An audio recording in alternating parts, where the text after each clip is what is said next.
So according to Oleksandr Usyk's advisor, he's looking at a early 2026 return, with the winner of the Parker versus Wardley fight being his sort of first option for an opponent, right? Now, honestly, that makes a lot of sense because looking at the heavyweight division, there are a couple of contenders there, but he's beaten a lot of the top names in terms of, the best guys in the division was Tyson Fury. Tyson Fury was the best boxer in that division, and he beat him twice.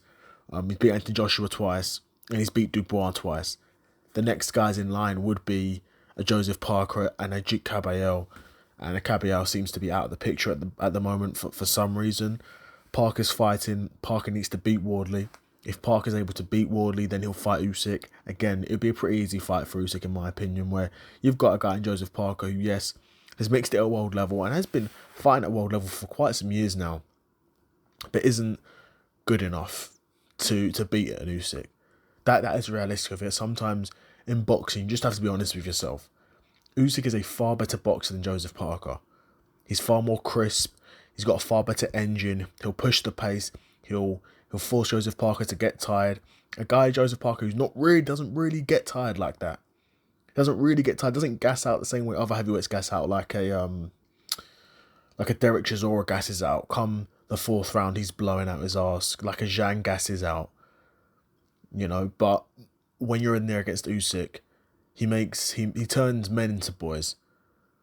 He makes warriors quit.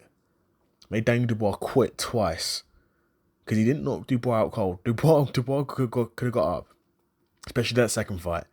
He could have got up, made him quit though, but he wanted no parts of it. Right, and then if Wardley wins, then Wardley does present some different questions. Christ. Apologies if you're hearing the outside, some bangs like those fireworks or gunshots or whatever.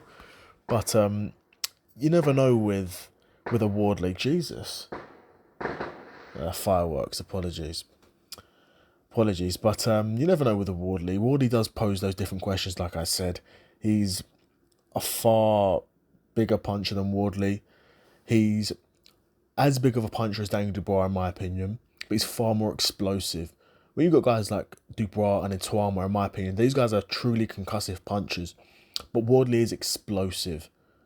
Wardley will explode, get inside, pause, land those big shots, and get you out of there in a way where not many other guys in the heavyweight division can actually do that.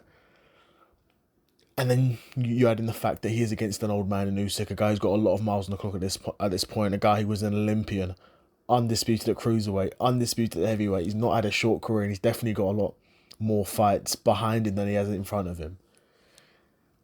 So you never want to be going into a fight against a guy like Wardley in anything less than top form. Usyk's in top form. Let's have it right. He just stopped Dubois, and now he's going to go in and potentially fight Wardley. You got to fancy him against a Wardley as well, because Usyk's a guy who defensively as well is so hard to hit clean. And again, he's going to push a pace. And Usyk's not a monstrous puncher at heavyweight. Put Daniel Dubois on his ass. Rocked Tyson Fury. Rocked Anthony Joshua. Do you know what I mean? And Fabio Wardley's far worse defensively than those guys. Far more hittable than those guys. So I wouldn't be surprised if Usyk stops Fabio Wardley if that fight ever gets made, because there's such a gap in boxing ability. Such a gap. But yeah, we'll see. Usyk's planning a early 2026 comeback, so we'll see. We'll see what's next for him, and I'd be curious to know what you guys think. Who do you think Usyk should be fighting next? Should it be, like he's saying, the winner of Parker v Wardley, and who do you think wins that fight? Or should it be an Jit Caballel? I think Caballel deserves a shot, man. He's been around for a while. He's been working his way up. But yeah, let me know what you guys think in the comments below. Another episode of the Solo Cyclist in the bag, and I'm out. Peace.